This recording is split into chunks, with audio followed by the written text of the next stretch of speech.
Ayan guys, mayroon na namang tayong talong. May uwi yung anak ko ng talong.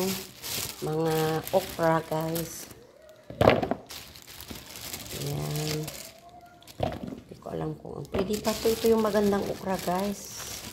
Dahil kahit man ano to maliliit, maganda yung ano niya.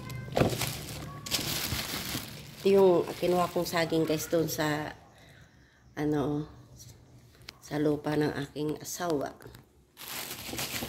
Marami na. Hindi ko inano yan, hindi ko ano ba yun yung pinutol-putol kasi kung pinuputol-putulin mo yan, magsasabay na mahihinog. Kaya ganyan na lang yan. Ayan, kung may hinog, ayan, kukuha ako, prito ko, kakainin, ganun. Ito naman guys, ibigay natin sa kapitbahay. Yung iba, ang daming okra, oh. Okra. Ibigay natin kinaman ito, oh. Ang dami na to guys, oh.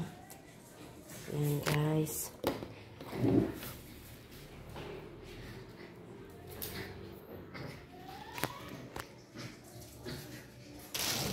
Okay guys.